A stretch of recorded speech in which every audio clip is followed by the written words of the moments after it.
Overview. Salut à toutes et tous, bienvenue dans cette session Azure Real World, la 3e. Aujourd'hui, on va parler de synchronisation des utilisateurs on-premise dans le cloud Azure au travers d'un logiciel qu'on appelle Azure AD Connect. Et on verra qu'une fois qu'on a synchronisé les utilisateurs de votre Active Directory, ils vont pouvoir se connecter au portail Azure et même accéder à un abonnement. Donc comme d'habitude, n'hésitez pas à poser des questions. On démarre la session. On va parler, vous vous en doutez bien, d'Azure. Dans ce cadre-là, on va parler concrètement d'une société fictive qui s'appelle Adatum. Sachez que depuis peu, messieurs, dames, vous avez tous été embauchés chez Adatum. Vous souhaitez permettre à vos utilisateurs Active Directory on-premise qui sont représentés ici de pouvoir accéder au portail Azure qui est représenté ici. Et pour permettre à ces utilisateurs d'accéder au portail Azure, vous allez utiliser un petit logiciel qui s'appelle Azure AD Connect qui va répliquer en PHS, en Password Hash Synchronization, le user dans la AD. Donc dans la AD, au travers d'un tenant que je vais nommer PhilIT Demo où on verra son nom. Quels sont les critères de réussite pour que ce schéma d'architecture soit déployé dans Azure? Premier critère de réussite, il faut que l'utilisateur user 1 il soit répliqué dans la AD. Donc si déjà on le voit dans la console AD et qu'on puisse se loguer dans la AD pour accéder à Azure, je dirais que c'est déjà un bon point. Ensuite, je vais lui donner des accès à un abonnement Azure, mais avec le principe du moins de privilèges. Donc concrètement, je peux voir si je le mets contributeur sur l'abonnement Azure qui est rattaché à mon tenant, ou alors un autre droit type reader en fonction de son rôle dans l'entreprise. Donc là, on rentre dans la logique de Airback. Et le troisième critère de réussite, c'est que ce contrôleur de domaine ici que vous voyez, qu'au final, je vais déployer dans Azure, donc ça va être une VM Azure parce que je ne vais pas déployer dans ma cave chez moi un contrôleur de domaine. Et bien ce contrôleur de domaine, pour pouvoir y accéder, je veux le faire de manière sécurisée.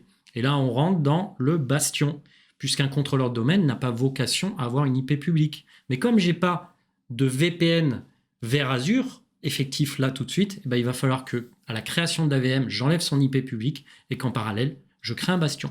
Voilà ce qu'on va voir ensemble aujourd'hui. J'espère que ça vous plaît. Tout ça va être déployé dans le cadre du Well Architect Framework, du WAF. Donc, quand je vais concevoir cette solution, bien entendu, je vais penser aux 5 piliers du WAF que vous connaissez par cœur. Voilà ce que j'avais à vous dire en introduction. Une fois qu'on en est là, ce que je vous propose, c'est de commencer clairement. Donc, je vais alterner les démonstrations et la remise du schéma en perspective pour vous. C'est-à-dire que dès l'instant où je vais déployer un service dans Azure, je vais vous dire, OK, là, je viens de faire ça. Est-ce que c'est bon? Et puis, sachez aussi qu'il peut y avoir parfois dans cette session Twitch des blancs, des temps d'attente, parce qu'il y a certaines choses que je ne peux pas bypasser. Par exemple, le fait que quand vous installez le rôle Active Directory sur un contrôleur de domaine, quand il redémarre le serveur, en fait, ça prend du temps à ouvrir la session, ça prend plusieurs minutes. Et pareil, vous allez voir que quand vous avez un abonnement qui est dans un tenant A et que cet abonnement, vous le migrez vers un tenant B, ça prend du temps, 10 minutes, un quart d'heure. Donc, je ne dis pas qu'il va falloir 10 minutes, un quart d'heure à chaque fois de temps d'attente, mais en tout cas, il va y avoir un temps d'attente dans cette session. Je ne vois pas comment faire autrement. En tout cas, je vais essayer de rendre ça le plus intéressant possible et le plus interactif possible. Donc, n'hésitez pas, comme d'habitude, à poser vos questions, surtout pendant les temps d'attente. Donc, la première chose à faire, et là, je vais à la limite changer d'écran, ça va être de déployer le contrôleur de domaine dans un abonnement Azure. Donc, ce contrôleur de domaine, il va porter un domaine Active Directory qui s'appellera adatum.com. Logique, vous faites partie tous et toutes, je vous rappelle, de la société adatum.com.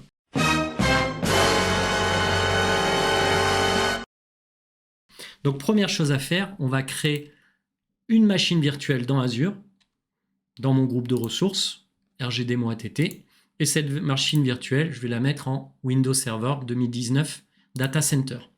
Sauf que cette machine virtuelle n'a pas vocation à avoir d'IP public puisque c'est un contrôleur de domaine.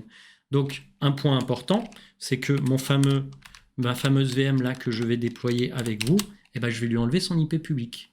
Et qui dit suppression de l'IP public de ma VM dit que pour y accéder, soit j'ai une liaison VPN, soit j'ai une liaison ExpressRoute, soit j'ai un bastion. Dans mon cas, je vais déployer un bastion.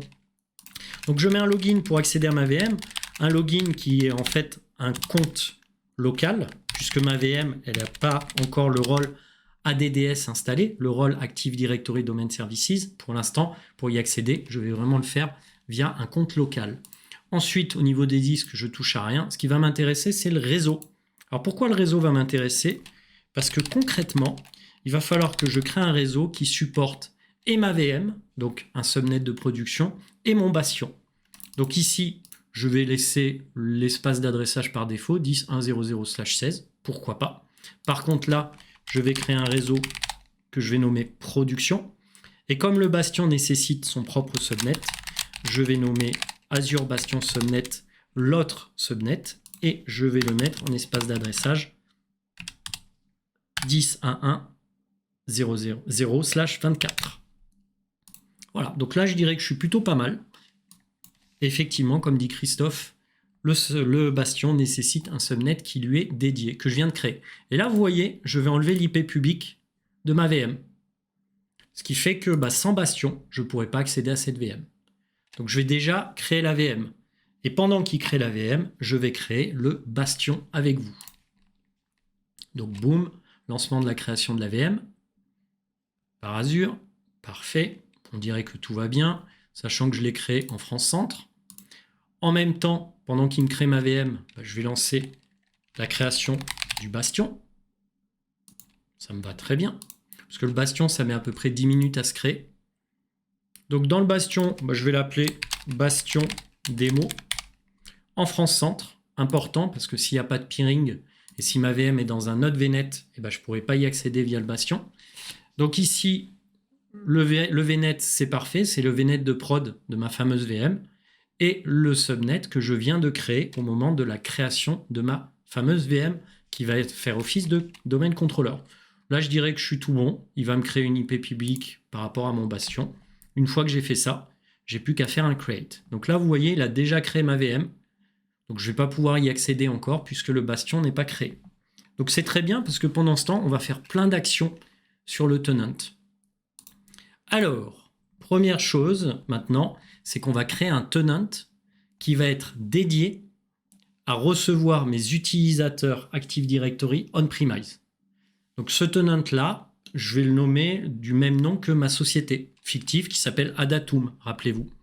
Donc ce que je fais, c'est que je vais aller dans Azure Active Directory. Voilà. Là, je vais faire un add, manage tenant, excusez-moi. Et dans manage tenant, je vais faire un create. Donc là, je vais créer un tenant. À l'heure actuelle, mon tenant, c'est The Lord of the Ring. Moi, je vais en créer un autre qui va être dédié à la synchro des utilisateurs on-premise dans l'Azure AD. Donc, ça va être un tenant Azure AD. Je vais le nommer Adatum. Et là, je vais créer donc mon tenant par rapport à un nom de domaine .microsoft.com. Donc, je vais essayer d'utiliser le nom PhilITDemo. Je spécifie que mon tenant et ses utilisateurs vont être stockés en France. Et là, je fais un review and create. Et au moment de créer le bouton, de créer le tenant, en cliquant sur le bouton create, je vais devoir vérifier que je ne suis pas un robot. Et a priori, je ne suis pas un robot. Et je fais un submit. Et là, c'est parti. Il est en train de créer mon tenant. Alors, pour être transparent avec vous, ça va prendre quelques minutes, normalement, la création du tenant. Donc, si vous avez des questions, n'hésitez pas, c'est le moment. OK.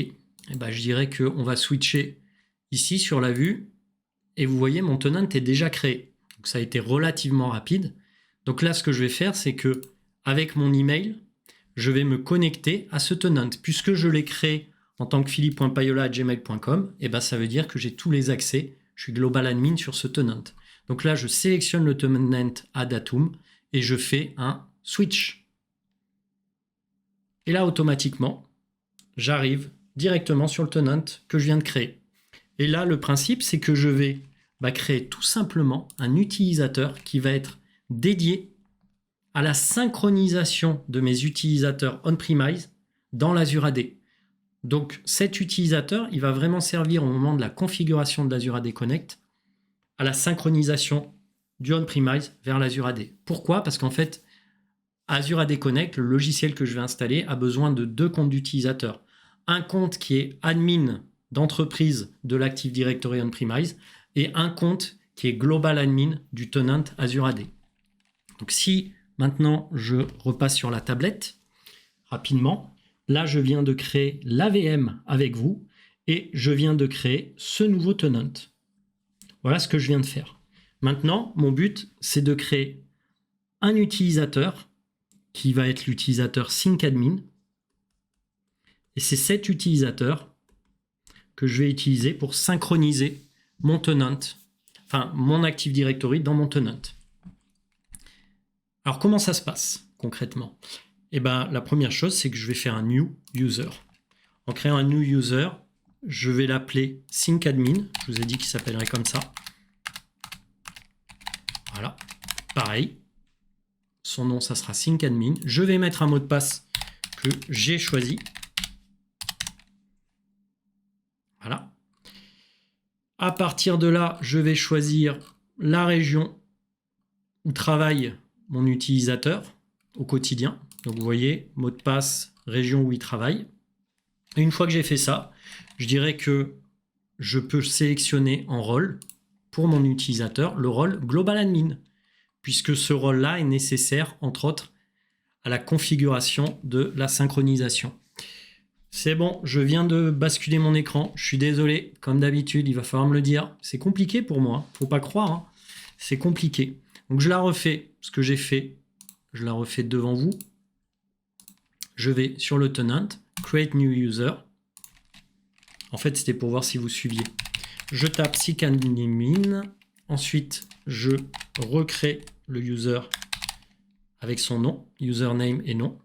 Je choisis le mot de passe associé à mon utilisateur, la région,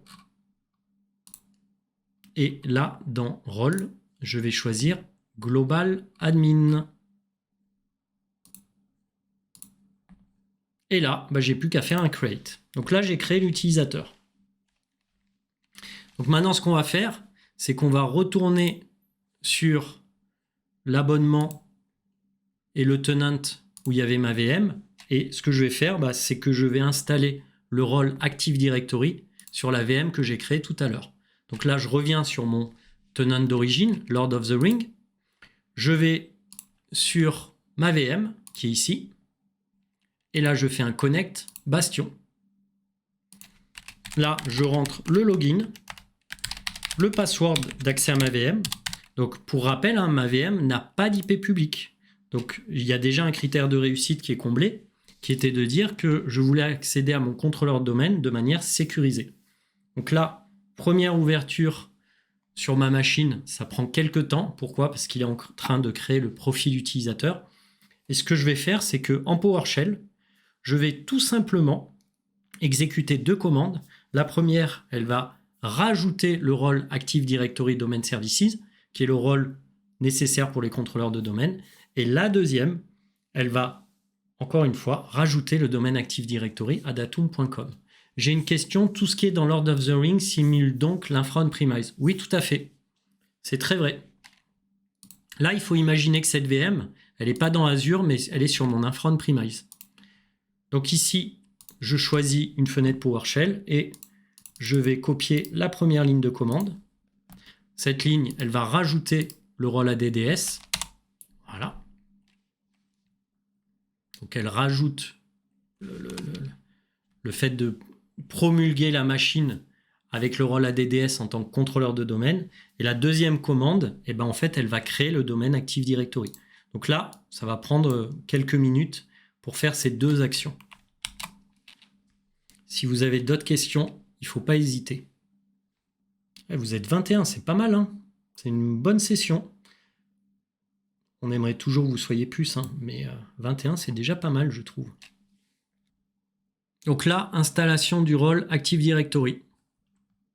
Et juste après, une fois que j'ai passé la deuxième commande, comme la VM va redémarrer, ce que je vais faire avec vous, c'est que je vais prendre un abonnement du tenant A et je vais rattacher cet abonnement au tenant B, donc au tenant à Datum.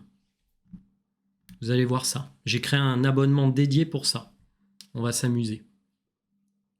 Donc là, hop, première commande passée. Deuxième commande, c'est pas celle-ci, mais plutôt... Pourquoi il m'a pas pris le copier-coller? Hop. Deuxième commande. Est-ce qu'il veut bien faire le copier-coller? Ah là là, les joies. Allez, je vais la taper à la mano. Install ADDS Forest. Install ADDS Forest. Voilà. Moins domain name. Et j'ai dit qu'elle s'appellerait adatum.com. Mon Active Directory. adatum.com. Voilà. Et là, je dois mettre un login et un mot de passe qui va me permettre d'accéder à la VM avec un compte du domaine à la fin. Donc hop, premier mot de passe, deuxième mot de passe qui doivent être identiques bien entendu. Et là, c'est parti. La VM, elle va faire plein de choses, elle va redémarrer, etc. Possible d'utiliser un secret ou autre processus de sécu pour l'utilisateur de synchronisation, plutôt que login et mot de passe. Non, il va falloir que tu aies un user dans la AD pour ça, Guillaume. Donc là, c'est parti, il est en train d'installer l'Azure Active Directory, la VM va redémarrer, ça va prendre un temps monstrueux.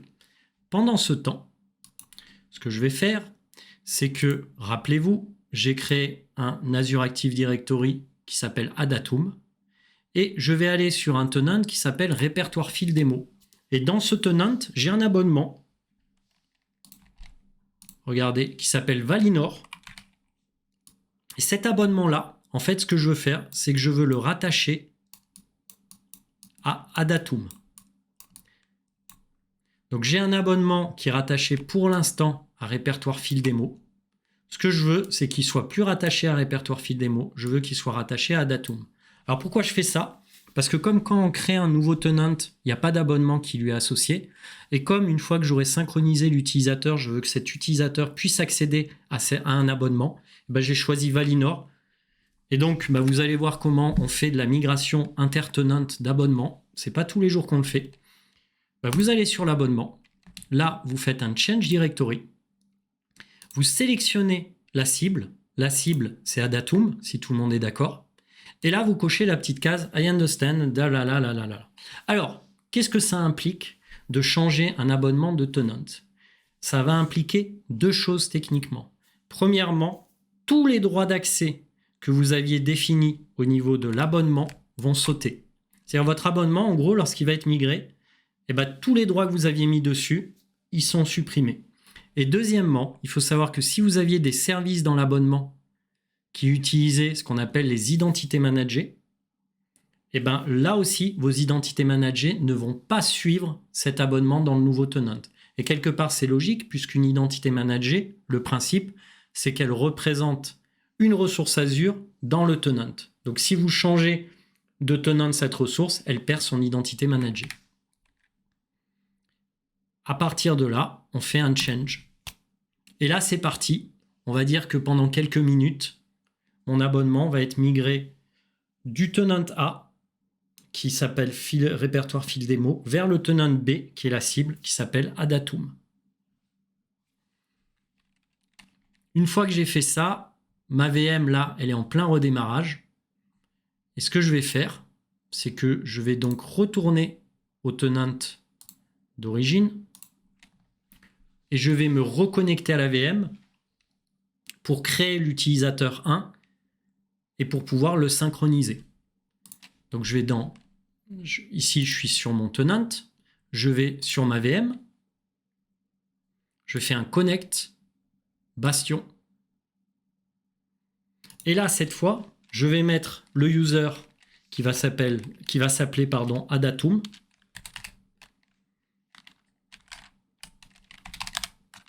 / le nom du user.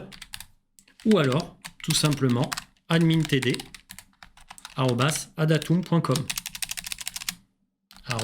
@adatum.com. Et si ça fonctionne, avec le fameux mot de passe que j'ai mis tout à l'heure, je vais pouvoir me connecter à la machine. Alors là, vous voyez, connected to Bastion host, waiting for réponse. À mon avis, la VM, elle est en train de redémarrer. Voilà, vous voyez, elle est en train de redémarrer et il est en train d'installer l'Active Directory dessus. Donc pendant qu'il installe ça, tant que la VM elle n'a pas redémarré avec l'Active Directory inclus, je ne peux pas créer encore de user, d'OU, etc. Qu'est-ce que je peux faire en attendant? Je vais changer le mot de passe de syncadmin. Parce que si vous vous rappelez tout à l'heure, syncadmin, le fameux compte que j'ai créé pour la synchronisation entre le on-premise et l'Azure AD, j'ai défini un mot de passe. Sauf que ce mot de passe, en fait, la première fois où je vais me connecter avec le compte, il va me dire de le changer. Et comme je veux l'utiliser pour la synchronisation de mon annuaire on-premise dans l'Azure AD, il faut que le mot de passe soit changé avant. Donc ce que je vais faire, c'est que je vais aller sur le compte, d'ailleurs qui s'appelle syncadmin@philitdemo.onmicrosoft.com. Je prends ce login et là ce que je vais faire, à la limite ici, j'ouvre un nouveau portail, sauf que là, je mets mon fameux user. Je mets son mot de passe que j'ai défini tout à l'heure. Et là, vous voyez, il me demande de le changer.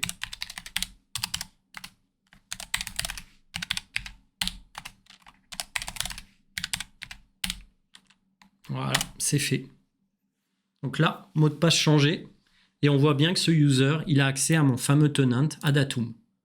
Donc ce user-là, le fameux que je viens de vous montrer ici, il va me servir à configurer la synchronisation entre mon Active Directory on-premise et mon AAD via le logiciel Azure AD Connect que je vais installer sur cette fameuse VM quand elle aura démarré. Pas de questions, profitez-en. On attend que la VM démarre.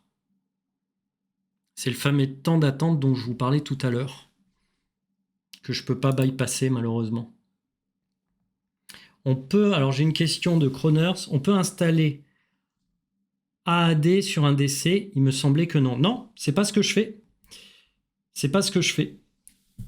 Tu peux pas installer l'Azure AD Connect sur un DC.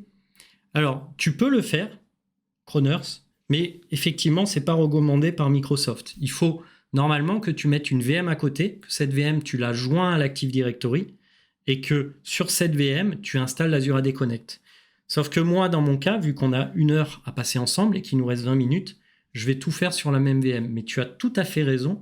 Au niveau sécurité, si vraiment je voulais être propre, il faudrait que j'installe une VM à côté de mon contrôleur de domaine et que j'installe l'Azure AD Connect dessus, qui se synchroniserait sur mon Active Directory on-premise. Ah si, c'est possible techniquement et c'est ce que je vais faire, Kroners. On va faire un récap global, c'est une très bonne idée. Ça me va très très bien. Donc, si on reprend mon schéma, ici, mon Active Directory, il est en passe d'être installé. Il va s'appeler adatum.com. Et ce que je vais faire, c'est que je vais créer une OU, donc une unité d'organisation, dans laquelle je vais créer un user qui va s'appeler user1. Ensuite, sur cette même VM, je vais installer un logiciel Azure AD Connect qui va synchroniser user1 dans l'Azure AD. Et dans un tenant que j'ai créé pour l'occasion, qui s'appelle philitdemo.microsoft.com. Une fois que cet utilisateur il sera bien synchronisé, je vais lui donner des droits sur l'abonnement Valinor que j'ai migré. Et par exemple, au niveau des droits, on peut imaginer, admettons qu'il ait besoin des droits contributeurs, je vais lui donner contributeur au niveau de l'abonnement. Un autre point aussi qu'il faut se rappeler, c'est que moi, ce que j'ai fait jusqu'à présent, c'est que j'ai créé aussi un bastion qui me permet concrètement, depuis chez moi, sur ma machine, hop, avec ma souris, de me connecter sur l'IP public du bastion pour accéder à ma VM, qui, elle, n'a pas d'IP public.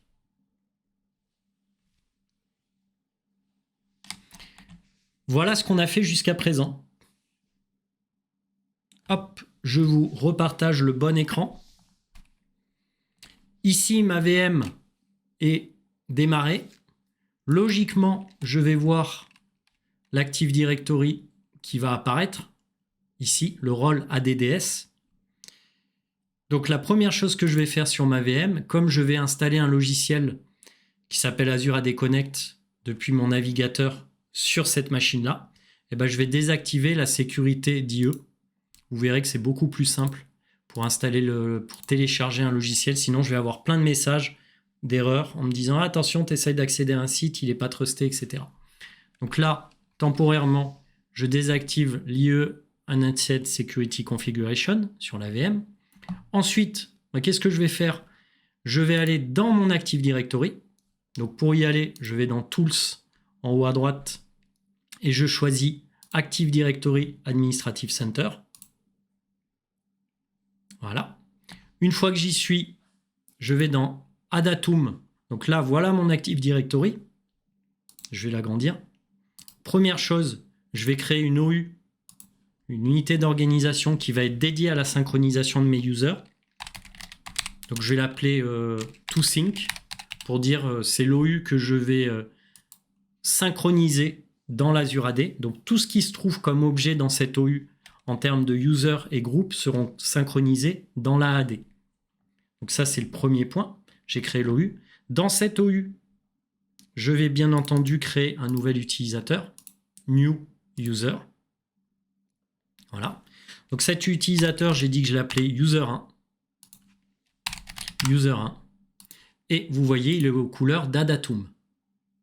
Et au niveau de son password, à cet utilisateur, je vais mettre un password, somme toute, que je connais et que je vais pouvoir réutiliser dans la AD. Je vais aussi mettre une non-expiration de son mot de passe pour avoir à éviter à le changer la première fois que je vais me loguer, etc. Ça sera beaucoup plus simple pour ça. Je pourrais très bien cocher cette case, User Change Password at Next Logon, mais ça va me faire perdre du temps inutilement. Donc là, mon user, il est créé dans mon AD, mais si vous avez fait gaffe, ce user, il est aux couleurs de mon AD, c'est-à-dire il est aux couleurs de adatum.com. Sauf que, il y a quand même un souci, c'est que mon tenant, il s'appelle philitdemo.microsoft.com. Donc comment faire si j'ai un Active Directory en adatum.com pour synchroniser des utilisateurs adatum.com dans un tenant qui s'appelle philitdemo.microsoft.com? Ça ne marchera pas. Donc en fait, ce qu'il faut faire, ce que font les entreprises, c'est qu'elles vont dans Custom Domain Name et là, elles vont rajouter le nom de domaine adatum.com. Et en faisant ça, Microsoft va vous dire, bah ok, tu dis que tu es le propriétaire d'adatum.com, prouve-le-moi. Et pour me le prouver, il suffit concrètement que tu crées un enregistrement TXT ou un MX Mail Exchanger auprès de ton registre de nom de domaine. Ça peut être One-and-One, ça peut être GoDaddy, c'est n'importe quel registre de nom de domaine qui héberge adatum.com.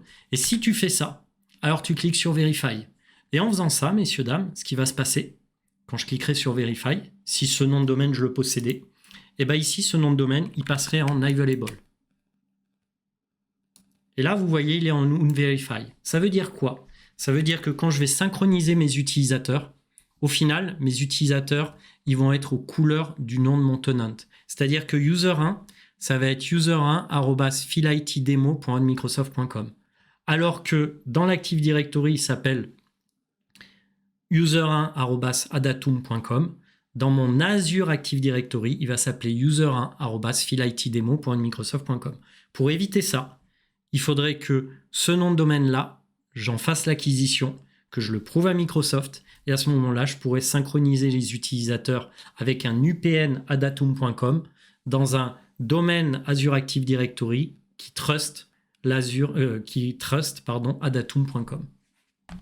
Donc, n'oubliez pas ça, c'est très très important, la notion que je viens de vous expliquer. Donc, j'ai créé mon utilisateur, j'ai créé mon OU. Qu'est-ce que je vais faire maintenant? Je vais aller tout simplement télécharger l'Azure AD Connect. C'est un peu le principe là. Donc, comment je vais aller le télécharger? Tout simplement dans mon navigateur, sur ma VM. Donc ici, je vais taper Edge. Ça me paraît pas mal. Voilà. Je vais lancer Edge. Et je vais configurer Edge rapidement. Et là, je vais envoyer l'URL de mon Azure AD Connect.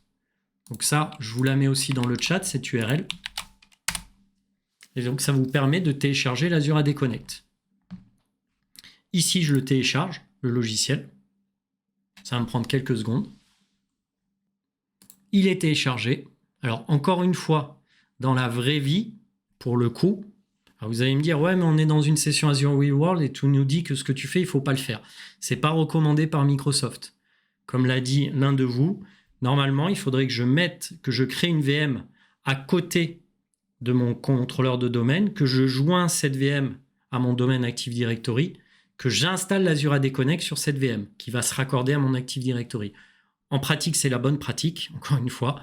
Et dans notre cas, on va faire tout sur la même VM. Là, je simule un environnement on-premise. Donc là, très simple, je vais faire ce qu'on appelle du customize pour la configuration, encore une fois, de mon Azure AD Connect, donc customize. Donc là, je dirais qu'il n'y a rien de spécial. Je vais faire un install. Il va télécharger sur Internet tous les logiciels comme Visual C++ dont il a besoin pour faire fonctionner l'architecture, la réplication. Alors, il y a une question IT Cloud. Si on a un Office 365, on relie d'abord l'AAD à Azure et à Office 365, puis après on migre avec Azure AD Connect. Oui, IT Cloud, clairement, ça fait partie des bonnes pratiques. Y a-t-il un livre blanc des bonnes pratiques pour AD vers AAD? Alors, un livre blanc, je ne sais pas. Par contre, la configuration de l'Azure AD Connect sur de l'Azure Active Directory pour la réplication, oui, moi je peux t'envoyer ça. Je t'envoie le lien dans le chat. Il n'y a pas de problème.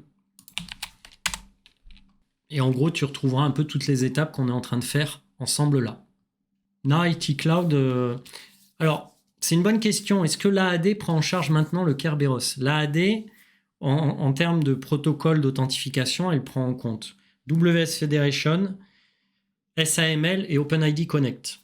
Ce qu'il faut savoir aussi, c'est que pour accéder à l'AAD, c'est en HTTPS. Alors que sur un Active Directory on-premise, vous allez utiliser soit Kerberos, soit NTLM.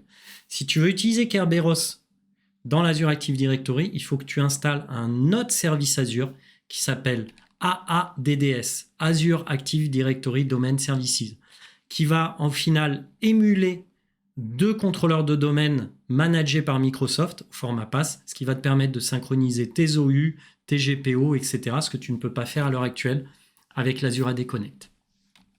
Donc là, la méthode de réplication de mon user, j'ai dit que ça allait être Password Hash Synchronization. Donc, PHS, pour rappel, je vous le rappelle encore une fois, PHS, c'est ce qui permet de répliquer le user et le hash de son mot de passe, ainsi que les groupes. On l'a déjà vu dans une session AZ305, les différentes méthodes de réplication PHS, PTA, ADFS. Je vous avais déjà expliqué dans quel cas on va choisir plutôt PHS que PTA qu'ADFS. Là, clairement, en prenant PHS, comme je vais synchroniser les hashes avec ce qu'on appelle un salt, en termes de sécurité, on est parfait. Et puis surtout, même en allant plus loin, c'est ce qui est le plus simple à synchroniser et à configurer sur l'Azure AD Connect PHS. PTA nécessite d'installer un agent sur le contrôleur domaine. ADFS aussi, il faut des VM supplémentaires qu'on appelle des WAP. Donc, pour aller au plus vite et au plus simple, je dirais, je vais utiliser PHS. Donc là, ce qu'il me demande, c'est le fameux user de tout à l'heure, syncadmin, qui est dans l'Azure AD. Donc rappelez-vous, c'est ce fameux user-là qui me demande. Il veut avoir son login et son password. Donc c'est très bien, je vais aller récupérer l'utilisateur syncadmin. Voilà. Et je vais le copier ici. C'est lui qui va me servir en tant que global administrateur à répliquer pour la première fois et à configurer la réplication de mon AD vers mon Azure AD. Ensuite, je dois mettre son mot de passe. Et là, logiquement, si je suis bon en termes de login et password, il va me dire ok, ça me va. Dans ces cas-là, est-ce que tu veux utiliser et synchroniser le domaine adatum.com? Oui. Et là, il va me demander un login et un password dans ce domaine. Donc là, je vais mettre le login dont je vous parlais tout à l'heure, donc admin.td, sauf que avant, il faut le adatum et il me faut un backslash. Donc le backslash, je vais le récupérer parce que le backslash ne fonctionne pas avec mon clavier. Ici, donc pas d'inquiétude, j'avais prévu le coup. Je vais le récupérer comme ça, le backslash. Hop. Voilà. Et ensuite, je mets le mot de passe que j'avais créé tout à l'heure quand j'ai promulgué le serveur en tant que contrôleur de domaine. On voit bien que mon Active Directory adatum.com est disponible à la réplication. Je fais un next. Et là, on est parti pour la synchro. Alors vous voyez, il y a un point qui est important. C'est qu'il me dit, hey Philippe, ton domaine Active Directory on-premise, c'est adatum.com. Sauf que ce domaine, il n'est pas vérifié dans l'Azure AD. Donc ça veut dire qu'il va y avoir un mismatch au niveau de l'UPN. Ce qui est vrai. Et je le sais. Et je vous l'ai expliqué tout à l'heure. Parce que je n'ai pas validé adatum.com dans la AD. Donc là, je fais un next. Et ici, il me dit, OK, tu veux synchroniser mon Active Directory, mais est-ce que tu veux tout synchroniser ou une OU spécifique? Et là, je vais sélectionner mon OU ToSync. Et dans cette OU ToSync, pour rappel, il y a mon fameux user 1. Une fois que j'ai fait ça, je fais un next, un next, un next encore. Et là, c'est parti. Ce qu'il va faire, c'est qu'il va configurer l'Azure AD Connect. Il va, regardez, démarrer une synchronisation. Et au final, répliquer mon utilisateur user1 qui est dans mon Active Directory, dans mon tenant. Alors ça aussi, ça va prendre quelques minutes. Mais une fois qu'on aura fait ça, eh ben, à cet utilisateur user1, je vais donner accès à mon abonnement Valinor que j'ai transféré de mon tenant PhilIT vers Adatum. J'espère que tout le monde me suit. Je ne sais pas si je suis clair. Et bien là, c'est parti. Donc là, il est en train, regardez, il synchronise dans la AD. Donc ce qui va se passer, c'est que maintenant, je vais aller sur mon tenant, mon fameux tenant Adatum. Je vais aller dans User. Et on va dire dans 2-3 minutes, mon User 1, si j'ai tout bien fait, si tout a bien fonctionné, va apparaître ici.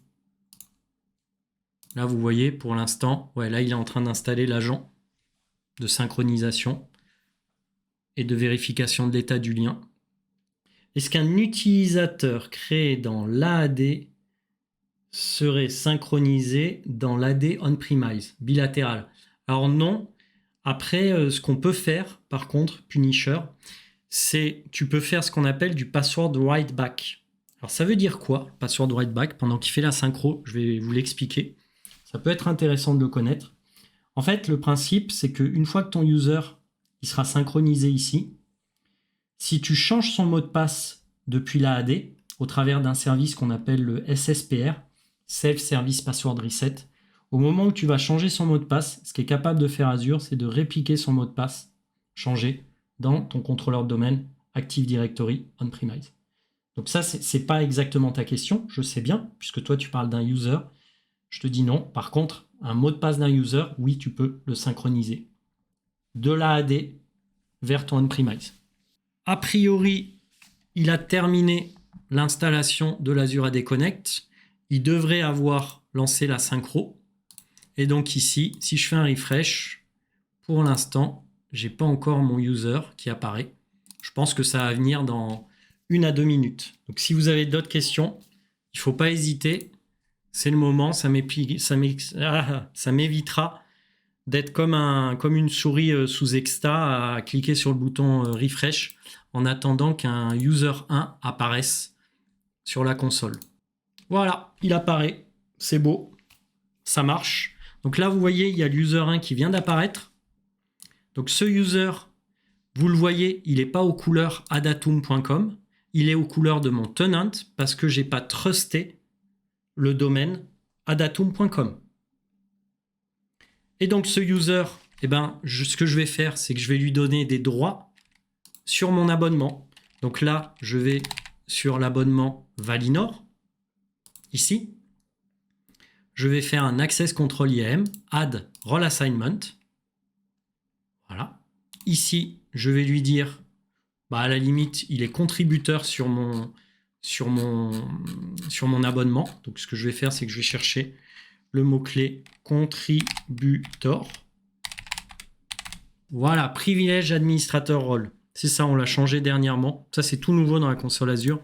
Et là, je vais avoir contributeur. Vous voyez, ça change tous les jours Azure. Ici, je fais suivant. Je vais sélectionner l'utilisateur 1. Il est là. et je fais un review and assign. Sur l'abonnement, utilisateur 1 va être contributeur. Alors, il y a juste un point aussi à vous dire. Donc là, a priori, ça marche. Il est maintenant contributeur sur cet abonnement.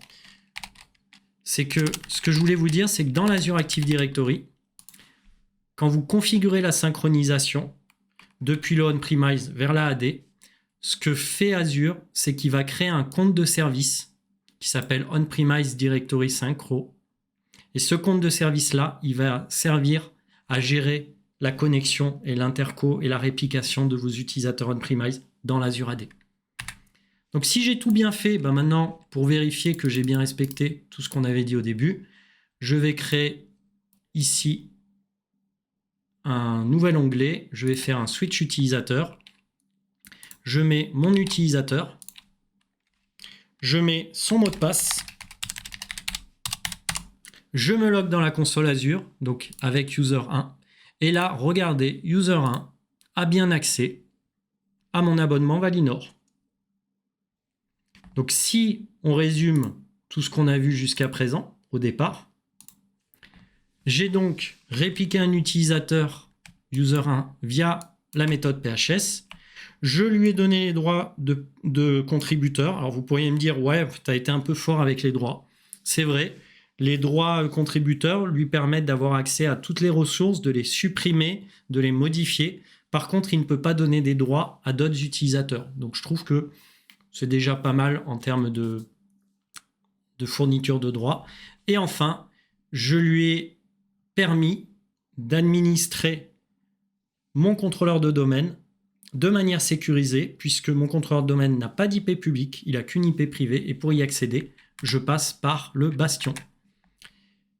On va terminer cette session par d'autres points à voir ensemble.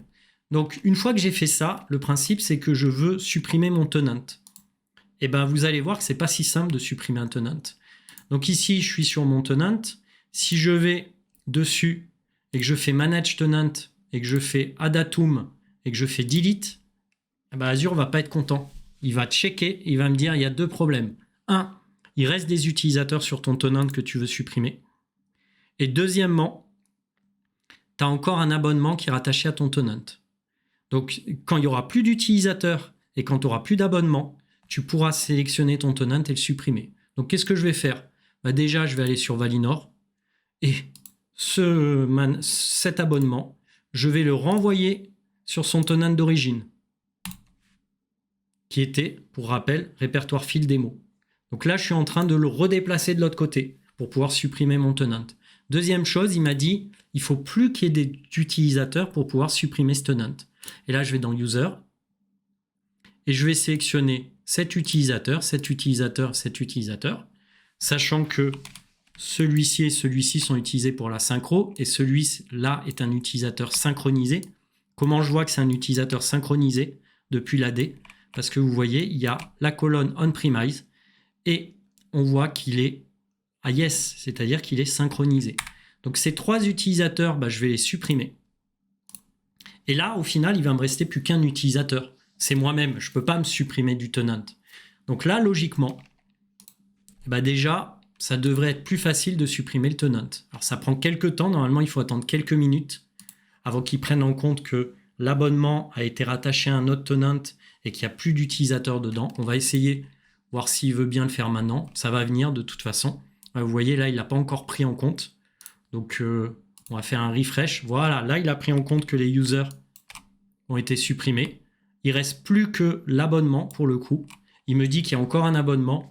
En fait, comme ça prend entre 5 et 10 minutes à ce qu'un abonnement soit enlevé d'un tenant et rattaché à un autre, là, vous le voyez, je pense que il va falloir attendre quelques minutes avant qu'il soit convaincu que l'abonnement est parti du tenant Add Atom. Et une fois que ça sera bon, là, je vais pouvoir cliquer sur Delete. Et là, vous voyez, Deleting Tenant. Et a priori, mon tenant est supprimé. C'est ce qu'il me dit.